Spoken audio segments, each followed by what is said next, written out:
সল্টলেক স্টেডিয়ামের সামনে যে একটা সুন্দর ইয়ে ছিল, একটা ফুটবলের যেরকম মাস্কুলার পা হয় সেরকম একটা দেয়া আছে, তার ওপর থেকে আপনি বিশ্ব বাংলাটা সরিয়ে দিতে চান। আপনার প্রতিহিংসা আছে বিশ্ব বাংলার ওপরে, আপনি ওটা সরিয়ে দিতে চান।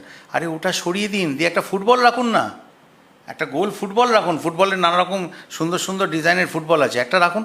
আপনি পুরো স্ট্রাকচারটাকেই ভেঙে দিলেন। এটা কি? এটা কি? এটা মানে this is the lowest level one can stoop in terms of vindictive politics.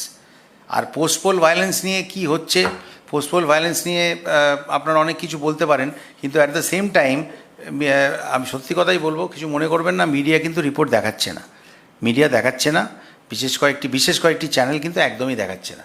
কিন্তু পোস্টপোল ভায়োলেন্স কিন্তু হচ্ছে এবং সেটা ভালোভাবেই হচ্ছে। কারণ আমার কি বলবো, ব্যক্তিগতভাবে আমার স্টাফ আছে যারা বহুদিন ধরে 30 বছর ধরে আমার সঙ্গে মিউজিক্যাল স্টাফ হিসেবে আছে মাইনরিটি থেকে। তারা আরামবাগ অঞ্চলে বিভিন্ন জায়গায় কি হচ্ছে সেটা আপনারা যদি দেখান বা দেখেন ওখানে গিয়ে, তাহলে আপনি বুঝতে পারবেন যে যেটা বলা হয়েছিল সেটা সেটা হচ্ছে না, এবং সেটা পর্দার আড়ালে রাখার নানা রকম ব্যবস্থা করে নেওয়া হয়েছে।